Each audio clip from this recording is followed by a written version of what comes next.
Well, hello there everyone watching. I thought I'll introduce my voice to you because it is time I reveal and expose a bit more of my delightful personality. This is just some December footage of me taking a December walk in the neighbourhood and candidly grabbing a coffee. So you will shortly see me baking some cute winter cupcakes whilst talking, but I was chatting shit the whole time, so you will see, by way of courtesy, I do a commentary voiceover, which is basically me taking the piss out of me. Okay, look at me go straight into it. So I have 200 grams of self-raising flour, letting it snow all over through a sieve. And right, next I chuck in 200 grams of room temperature margarine, which is basically like butter. I next add 2 eggs. I then add a teaspoon of vanilla extract, by eye of course. I then whisk everything together with a hand whisk. I then chuck in 200 grams of caster sugar. In retrospect, I should have put the sugar with the margarine first and then put the flour in at this point. But you live and you learn, and we need to move on. The consistency is fluffy and alive, and that's what you want. And I am so proud of what I have accomplished. And now, just need to spoon small amounts into cupcake cases. See, look at my perfectly imperfect raw cupcakes about to meet their final destination. The oven needs to be at 180 degrees fan assisted, and these cupcakes just need to sit in the oven for about 10 to 15 minutes until they are beautiful, sexy, and golden. Okay, so whilst the cakes are baking, we are going to be efficient with our time and make some icing to go on top of each cupcake.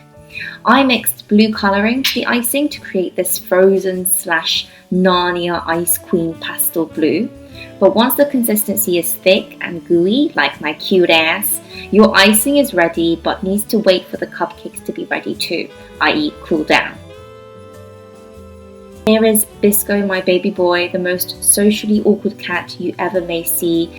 Here is Bandit. She tends to sleep next to her water and likes to sleep like she's given up on every strand of life. My cupcakes are ready. Time to get them out of the oven. But look at my glasses. That is cake breath.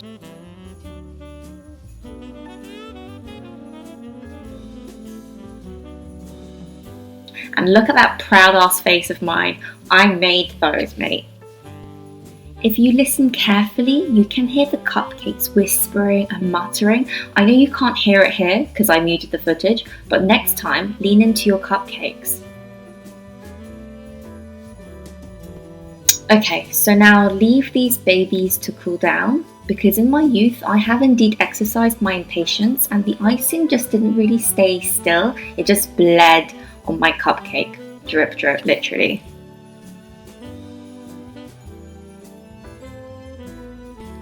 Okay, so it's time to ice these babies. This is actually super therapeutic, and when you decorate these two, it is just healing to another level.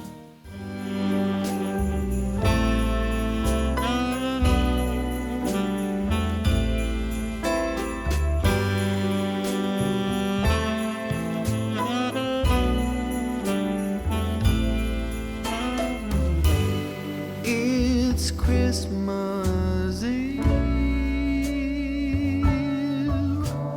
and I've still got nothing for you.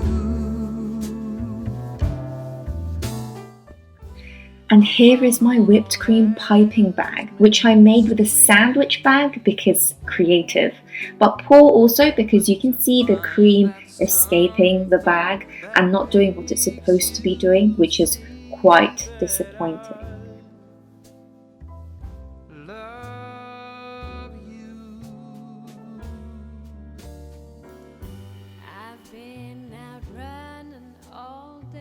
She's using a teaspoon and given up her piping bag graciously, and top each cupcake off with a raspberry because raspberries and fresh whipped cream is such a vibe.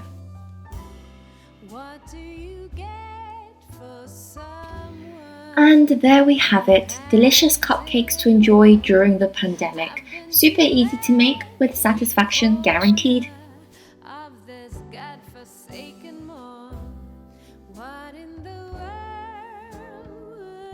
Okay, so here I am basically making Christmas cookies, and you've got plain flour, sugar, butter, eggs. That's pretty much it. So here I have about 100 grams of sugar, and then I put in some butter, again about 200 grams, but it has to be room temperature. Here I did fridge, so it didn't really melt very well.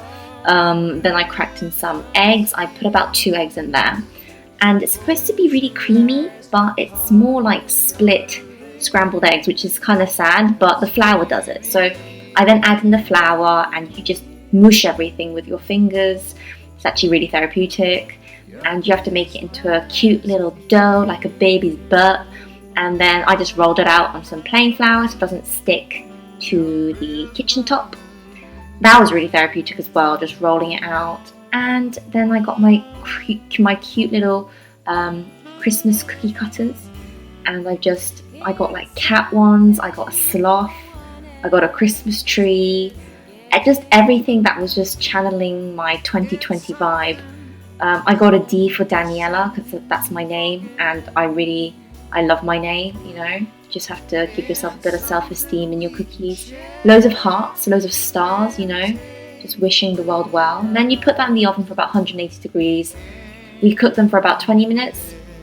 In the meantime, we're making icing. As you can see, I made it really thick because we have to pipe these onto the cookies, so we can't let it drip at all. It has to keep its cemented consistency. I did red, green and white, so quite festive colours. And this is the fun bit. You basically have to put it into a piping bag. And this was fun because it's just really gooey and gungy, and the best bit is just squeezing it all out and then trying to be as precise as possible. Yeah, so here I am just, you know, making a hole, a puncture at the end of the piping bag, and this took so much hand precision to another level because this was my first time decorating Christmas cookies. And yeah, you can see, if you look carefully, my hands shake as well. I would not have made a very good surgeon, I've got to say.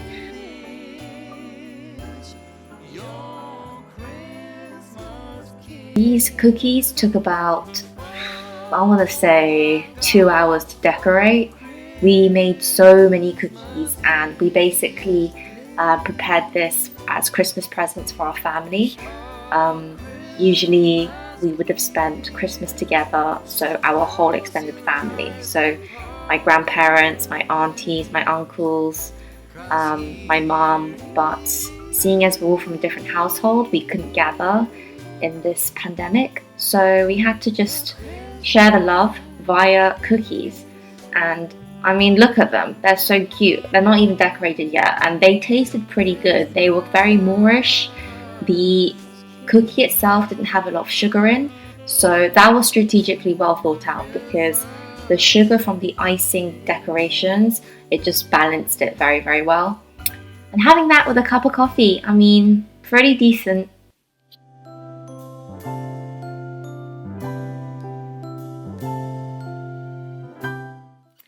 So we have woken up to Christmas Day, that is 25th of December 2020, and you can see my wine glass. I basically drank that on Christmas Eve to fall asleep.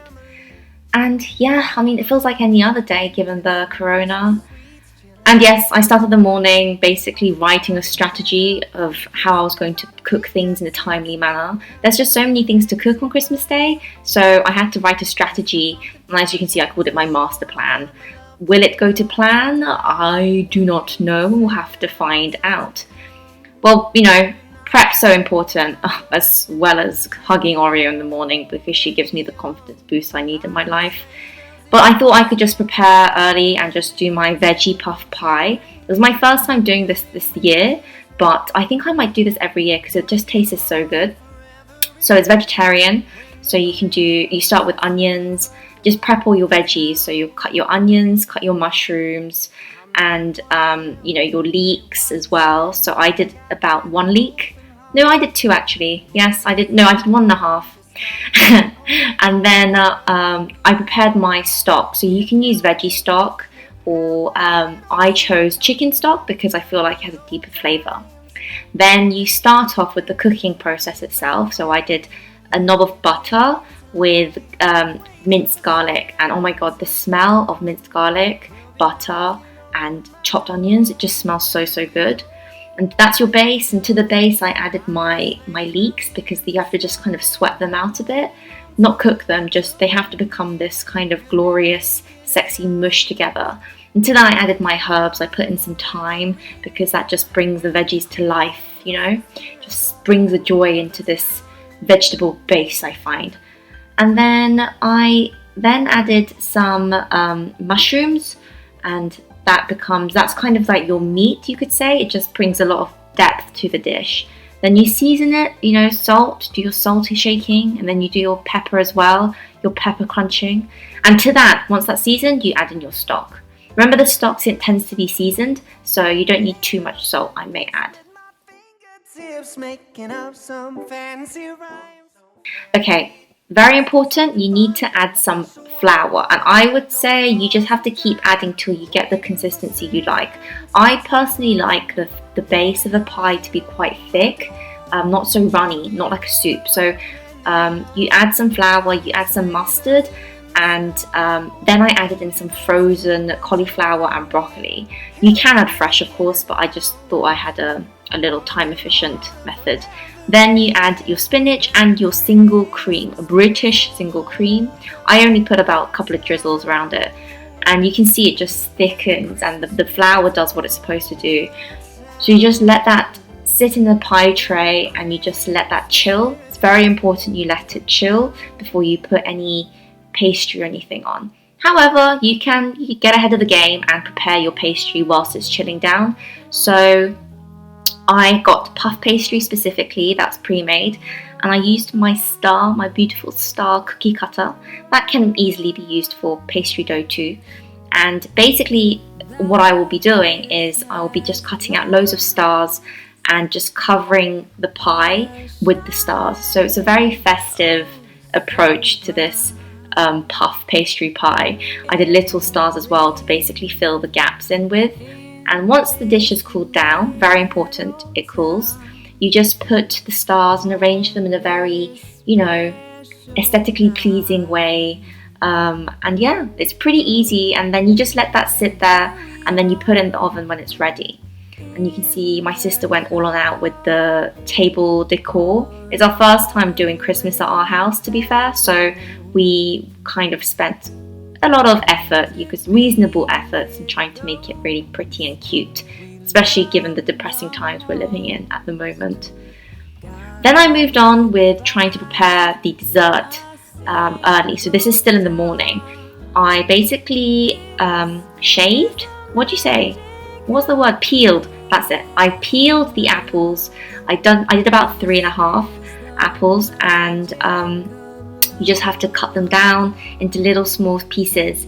Very important they're small, because otherwise it just takes ages to cook. And like I said, in order to stick to my master plan, you need to be time efficient. And here I just started my base with butter, you know, Christmas, YOLO, I didn't give a shit about getting fat.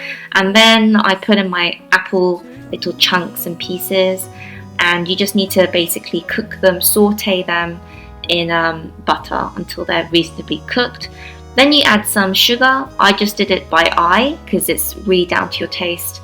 And cinnamon, very important to put a generous amount of cinnamon in, because that's what brings this festive flavour. I also added a little bit of nutmeg too, because nutmeg, you know, again brings out the festive flavours in this little dessert I'm doing.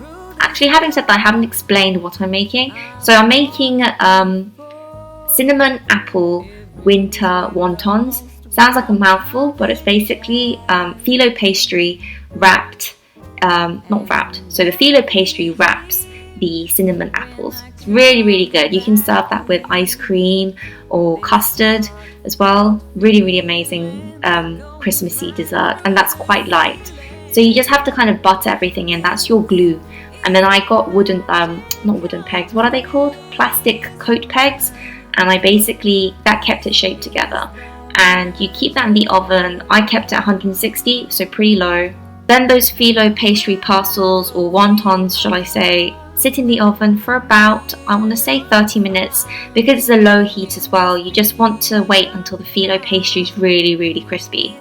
So we started around the evening time. We prepared all the vegetables like the Brussels sprouts, the potatoes, the parsnips, the carrots, loads of vegetables. To me.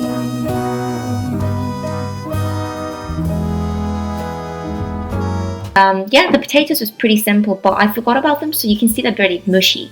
But I put sage, olive oil and garlic, and that's the chicken. For the chicken, I just put loads of vegetables underneath it so they cook, and herbed it with thyme, butter, garlic, and just smothered it with butter, you know, because you can't get enough of that. Oh yeah, I also added in some thyme on top and some rosemary on top.